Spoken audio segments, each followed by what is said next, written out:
All right. Good morning. Welcome to week 7 of your Pacific Northwest Sports Updates. Wasn't able to do week 6 because I was at a wedding for Ashby and Sarah. Hopefully that marriage is long and amazing. But to get onto the football side of things, I'm sure you're all here for, your UW Huskies played Iowa and lost 16-40. Iowa just put up 40 on someone. Yes, Iowa is a better offensive school this year, but the passing game is nothing to be impressed about. UW at times this year seems undisciplined, and consistently makes uncharacteristic mistakes. Now, it's Jed Fish's first year at UW. Yes, these are a bunch of guys who didn't have a ton of playing time last year, but it does make you a little worried to see what seems to be a consistent thing, which is errors and just mental brain lapses. At what point are you able to start contemplating, is Fish going to be able to get these guys disciplined enough? It's worth a thought. WSU Cougars played Fresno State and they won 25-17. Now, a win's a win, but the important thing is Wazoo should have won the game by about 40. But Wazoo's been saying, oh, this is the 5 linemen we like. We think we found the guy, the combo. But they were struggling to protect Mateer, and he played rough. And so if this is your 5 linemen, you want to see more strong plays, being able to open up running lanes for Wayshawn Parker, so on and so forth. But it just seems like Wazoo's a little muddied. So Wazoo, at this point, if they can win out, they're going to have a really interesting argument for college football playoffs. And if somehow they make it in there, they would get destroyed in the first round because there's 0% chance that their offensive line right now can handle anyone at that level. Your player of the game was Ethan O'Connor, 1 interception for a tutty. WSU's offense was shockingly uninspiring. WSU plays Hawaii next week. Your Eastern Washington Eagles played Sacramento State, and they came out on top 35-28. Now, it's a tale of two halves, and let's just get into the third quarter. Clearly, the defense and the offense spoke to each other in the locker room, and the defense said, look, we'll actually pressure Sacramento State here and make them play quick offense. And the offense said, all right, cool, we'll actually score some points and dominate this game. And clearly it worked. For the third quarter alone, Eastern outgained Sacramento State 185-6 in total offensive yards. For the game, the Eagles rushed for 286 yards on 54 attempts, averaging 5.3 yards per attempt. The player of the game, Jared Taylor, 17 attempts, 98 yards, and 2 touchdowns. Eastern Washington plays UC Davis next week. Now we go over to Central Washington, who played Texan Permian Basin and lost 13-14. Now it's a 1-point loss for the Wildcats, and I can sugarcoat it, but the game was just an absolute battle. The game comes down to this. University of Texas Permian Basin got the ball back with about 8:31 left in the fourth, which shouldn't be a big deal. The defense, if struggling, maybe takes anywhere from 2 to 5 minutes to get the ball back. But Permian Basin would chew the clock as they found clutch catches and plays to keep the sticks moving. It came down to a 4th and 5, 27-yard field goal with 1:03 left in the game. They kick a field goal, and it looks like, oh, maybe Central's going to get the ball back. Instead, there's a running into the kicker penalty. The Wildcats gave Texas Permian Basin the ball back, and they ended up with a 14-13 victory. Central will play Texas A&M Kingsville next week. Your Pacific Lutheran Lutes played Pacific and won 34-18. Now, PLU took the opening kickoff 90 yards for a touchdown, and it was really never close after that. PLU dominated in the game. Take this into account.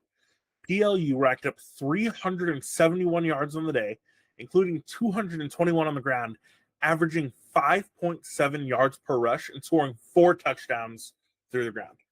The player of the game, the O-line. When you rush for 5 yards a pop, good things are going to happen. PLU plays Willamette next week, and Pacific plays Lewis and Clark next week. Now, your Puget Sound Loggers played George Fox, and they lost 14-40. Now, to start the game off, the Bruins forced a fumble to get the ball. Then they would be up 20-0 by the time the Loggers would score. Up until about 1 minute left in the game, the score was 40-7. Now, George Fox gets a nice win, and they did it their way, running the ball and forcing opponents to be physical, which George Fox is almost always going to win games like that.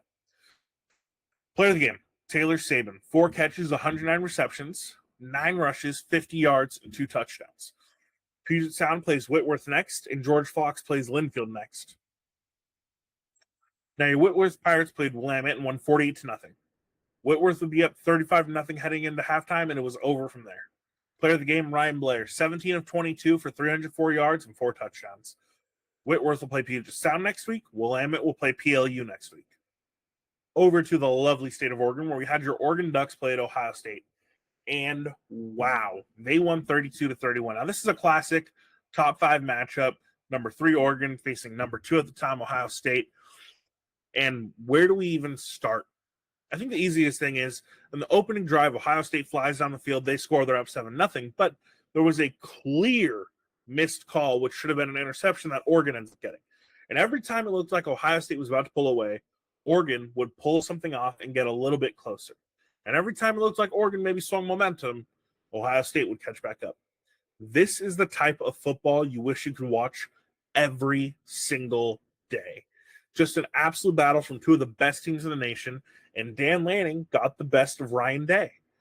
It's been a common thing that Ryan Day can't win the big one. When the pressure's on him, he can't finish. And even with Chip Kelly coming to play a revenge game, they still couldn't get it done. And yes, I agree, Will Howard hit the ground early, and you can say, oh, well, they should have been able to call a timeout. But that's not how that's going to work. He hit the ground sliding at 1 second. You don't immediately stop the clock. That's a well-known thing. So, no, Ohio State lost this game, unfortunately. But, wow, the Ducks have to feel good. And here's the thing. The Ducks, up until this point in the year, everyone had wondered, are they playing their best ball? Are they good enough to win games like this? And the answer clearly now is yes. Yes, they are. It's a long season. They still have a way to go, and they're playing in the Big Ten. So you have physical teams who are still playing physical well into November. But this team is in a good line of being able to match that intensity. Take for this, the player of the game, James Jordan, 23 rushes, 118 yards, and a touchdown. He pounded the ball all night. Now, here's the crazy thing.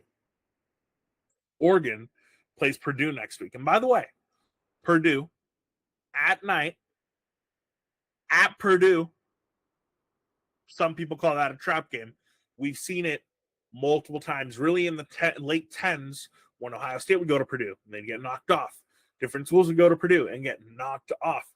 Purdue's not the same juggernaut or underperforming high talent program that it has been. They're still good, but Oregon, coming off an emotional win, needs to get back in check and be sure they can finish what they came to do. Your Oregon State Beavers played Nevada and lost 37-42. I mean, what are we doing? Giovanni McCoy goes in, he throws 4 interceptions. You can't win when it happens. Oregon State plays UNLV next week, who, by the way, UNLV has been amazing this year. They've been amazing since last year with that go-go offense. Good luck. Your Portland State Vikings played Idaho State, and they won 42-38. This might be Portland State's only win of the year. In all seriousness, I sat here and I tried to find the positives, and then I realized there's really nothing besides the quarterback. It's coming. I'll get there. Portland State's defense had a couple of good stops in the second half, but this team isn't that good. Player of the game, quarterback Dante Cashier. He passed for 216 yards and 3 touchdowns and rushed for 202 yards and 3 touchdowns. It marked the first time in Portland State University history that a Viking quarterback had a 200 and 200-yard game. Portland State University plays Montana State next week, and Idaho State plays Northern Arizona next week. Over to your Western Oregon Wolves, who played Eastern New Mexico and won 49-20. The Wolves are still the talk of the Lone Star Conference and riding a 4-game win streak. Let's take a moment to talk about how dang good this team is. 4-game winning streak, the longest since 2019. 49 points, the most scored against a D2 opponent since 2019 against Simon Fraser when they scored 52. Now, this game did start out bleak as the Wolves were down 7-0, but then they had a pick 6 and turned the whole game around. The Wolves rushed for 260 yards and averaged 6.7 yards per carry. The Lone Star needs to watch out because there is a world in which the season finale, where Western Oregon plays Central Washington, decides the division. Player of the game, Andrew Simpson. 2 interceptions, including 1 for a tutty. Western Oregon plays Texas Permian Basin next week. Your Lewis and Clark Pioneers played Linfield and lost 14-47. Now, the streak is alive. but Lewis and Clark were up 14-7 at one point. Linfield proved to be way too much, though. This is the Wildcats' 46th straight win against the Pioneers, which they haven't lost to them since 1973. Now, that may have equaled the college football longest record for most consecutive wins over an opponent. It's a mouthful. The NCAA D1 record is Yale's 46 wins in a row over Wesley. D2, D3, and NAIA are actually blank. They don't have anything in that category. This is an absolutely absurd record to think that next year, Linfield, with a win over Lewis and Clark, could become the most consecutive wins over a single opponent in NCAA football history. Player of the game, Blake Eaton, 23 of 27, 339 yards and 2 touchdowns. Linfield plays George Fox next week, and Lewis and Clark play Pacific next week. Your Eastern Oregon Mountaineers played against MSU Northern and won 28-21. You know that stat, special teams coaches always go after, hey, when you score a touchdown on special teams, you're X amount more likely to win that game. No idea if it's true, but Aiden Patterson blocked a field goal attempt that would have put MSU Northern up 3-0. But Peyton House scooped it up and returned it 65 yards to give the Mountaineers a 7-0 lead. Now, the Lights were up 14-7 at halftime, but Eastern Oregon wouldn't let that scare them. They would score in the third quarter and then do a surprise onside kick to then go up 21-7. From here, Eastern Oregon scored again to go up 28-14, but they would give up a touchdown, and that narrowed the score 28-21. From there, the defense would hold tight against the Lights and end up getting a nice win. Player of the game, Brody McMillan, 21 rushes, 113 yards, and 2 touchdowns. Eastern Oregon plays Carroll next week. The Lights play College of Idaho next week. Now, your Southern Oregon Raiders played Rocky Mountain, and they won 54-14. Now, Southern Oregon continues the Frontier Conference on notice. They were up 11-6 at the end of the first, but that would be the closest it would be as the Raiders would dominate for the rest of the game. Player of the game, Blake Asiuto, who went 21 of 36 for 355 yards and 3 touchdowns. Eastern Oregon plays Arizona Christian next week. Rocky Mountain plays Montana Western next week. Over to the state of Idaho, your Boise State Broncos played Hawaii and won 28-7. Now, this game was close until 12 minutes into the fourth quarter when Ashton Jeanty touchdown would lead to a 21-7 lead. Now, the Broncos have one loss, and it's to Oregon. The same Oregon who just beat Ohio State. There is a world in which this loss is considered a good loss and makes them go into the college football playoffs, assuming Gene T stays healthy, as he is the whole team. Player of the game, no shocker here, it's him. 33 carries, 222 yards, and 2 touchdowns. He also has 3 catches for 20 yards and another touchdown. Boise has a bye next week, but then they return the following against UNLV. The winner of that is probably going to be the Mountain West's best chance at getting into the playoffs. Your Idaho Vandals played Montana State and lost 7-38. Now, the game was a slaughter. The Vandals didn't even come close, and until there was 43 seconds left in the game, it was a shutout. Now, it's possible Idaho can limp into the playoffs, and if they do, and they're at full health, this could be a very different game. Idaho was missing their top 2 running backs and had their starting quarterback knocked out of the game. Player of the game, Tommy Mellett, 11 of 15 for 121 yards and 2 touchdowns. He also rushed 11 times for 148 yards and 2 touchdowns. Idaho plays Cal Poly next week, and Montana State plays Portland State next week. Now, your College of Idaho Coyotes played the Arizona Christian, and they won 52-27. Arizona Christian came out hot, but then the Yotes scored 28 unanswered points to go up 28-7 at half. From there, they coasted to just a real nice win. The Yotes have looked vulnerable at points at times this year, but they've also looked invincible. It's nice to see them get a win in dominating fashion. Player of the game, Aiden Peters, 25 of 32 for 355 yards and 5 touchdowns. The Yotes will play MSU Northern next week. Over to Montana, where your Montana Grizzlies played Northern Arizona and won 31-20. At one point, it was 20-10 Northern Arizona, but the Grizzlies scored the final 21 points of the game to get the win. As always, I sit here and I wonder, is this Grizz team going to pull it off? Are they going to make the playoffs? Are they as complete of a team as we've seen that we feel confident they can beat North Dakota State, South Dakota State, Montana State. Are they in that upper echelon? They're a top 10 team, but are they able to take that next step? And you have these slow games and you wonder, well, there's no way they're going to come out of this. There's no way they're going to come out of this. And then they pull it off. Maybe Montana's just a team of destiny this year. Player of the game, Riley Wilson, 9 tackles and a sack. The Grizz have a bye next week. Then your Montana Western Bulldogs played Montana Tech and won 27-21. Now a top 15 matchup in beautiful Dillon, Montana. It can't get much better. The only way to describe it is just wow. Now in reality, this was a 27-14 win, but Montana Tech scored in the last couple of minutes to make the score look better than they actually were. The Bulldogs used great defense to get them this win, as they knew the offense would be able to get them some points. They needed the defense to step up, and they showed they can do it. Player of the game, Brandon Swank, who had 2 interceptions in the first half, including 3 pass breakups and 2 tackles. Montana Western will play Rocky Mountain next week, and Montana Tech will play Simpson next week. Over to Wyoming, where your Wyoming Cowboys played San Diego State and lost 24-27. It's a tough loss, but the Cowboys might need to be a little bit better on the ground. It might be time for us to start thinking, did Wyoming get their only win of the year already against Air Force? They do play Utah State in a couple of weeks, but that may be their next best shot at a win. This team is definitely not going to be bowl eligible. They play San Jose State next week. Over in Utah, your BYU Cougars played against Arizona and won 41-19. Now the defense. Against all odds, BYU is 6-0. And they might be playing the most complete style of football in the nation. And I do not say that lightly. It makes them hard to root against. BYU has a defensive touchdown and a special teams touchdown, and the defense and special teams refuse to make any silly mistakes. The quarterback for BYU refuses to have any silly turnovers. And when you do that, and you want to run the ball, but you have the ability to pass if you want, it makes you almost unstoppable. Make no mistake, BYU can pass. They just don't want it. Player of the game, the defense. They forced 3 interceptions and a forced fumble. BYU plays Oklahoma State next week, which is huge, as they're going to play their best player they faced all year in Ollie Gordon. They get this win, and you're looking at the Big 12 as a serious BYU might be your team that's representing your conference in the playoffs. Utah Utes played against Arizona State and lost 19-27. Maybe you convert in the red zone.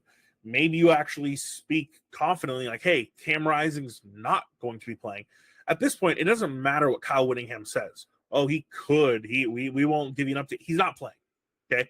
He's played 1 year out of the 3 he's been at Utah. He's missed at least triple the games he's been available for in the past 2 years.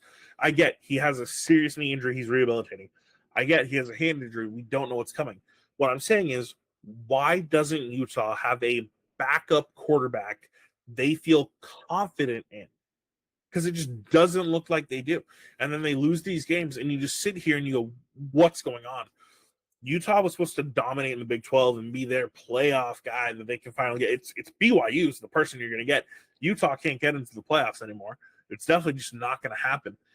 I don't understand where you sit if you're a Utah fan and you say, yeah, even after Cam Rising leaves this year, we're going to be in a good place. With what quarterback? And if you're a transfer portal quarterback and you're going, okay, I have national title aspirations, maybe I could go to Utah. But doesn't a little piece in the back of your mind go, if I don't play perfectly, this team doesn't win? That's worrisome. Utah State Aggies played UNLV, and they lost 34-50. It's not even close. UNLV was up 41-7.5. They cruised to an easy one. Utah State tried to play some catch-up. Then you have your Weber State Wildcats, who played Northern Colorado and lost 17-21. Ball security. The Cats lost 4 fumbles and threw an interception. Oh, 2 of those fumbles at the goal line. Of course you're going to lose when something like that happens. Then you have your Utah Tech Trailblazers, who played Tarleton State, number 11 in the conference, and they lost 0-42. So again, another real tough game. Weber State will play Sacramento State next week, and then Utah Tech will end up playing against Austin, PA next week. Sorry, a little back and forth there. Your Southern Utah Thunderbirds played against Eastern Kentucky and won 42-21. What is this team? Are they dominant? Are they average? Are they below average? Because it seems their games are just all over the place. The offense relies on a strong run game, and the defense has depth, but to be frank, I don't know how deep it is. I'm shocked they haven't won more games this year, but running the ball is going to get them the wins. I mean, player of the game, Targi Lampson, we've talked about him multiple times, 34 carries, 173 yards, and 3 touchdowns. The Thunderbirds have a bye next week. As always, guys, my name is Jay with Pacific Northwest Sports. I love being able to talk to you about this. Let's go through the games one more time. Wazoo plays against Hawaii. Eastern Washington plays against UC Davis. Central plays against Texas A&M. Pacific plays against Willamette. Puget Sound plays against Whitworth. Oregon plays against Purdue. Oregon State plays against UNLV. Portland State plays against Montana State. Western Oregon plays against Texas and Permian Basin. George Fox plays against Linfield. Lewis and Clark plays against Pacific. Eastern Oregon plays against Carroll. Southern Oregon plays against Arizona Christian. Idaho Vandals against Cal Poly. Idaho State versus Northern Arizona. College of Idaho plays MSU Northern. Montana Western plays Rocky Mountain. Montana Orediggers plays against Simpson. Wyoming against San Jose State University. BYU against Oklahoma State. Utah against TCU. Utah State against New Mexico. Utah Tech against Austin PA. And Weber State against Sacramento State. As always, my name is Jay. Thank you so much for giving me the time to speak to you guys. Hope you enjoy this week's updates, and I will talk to you soon. Bye.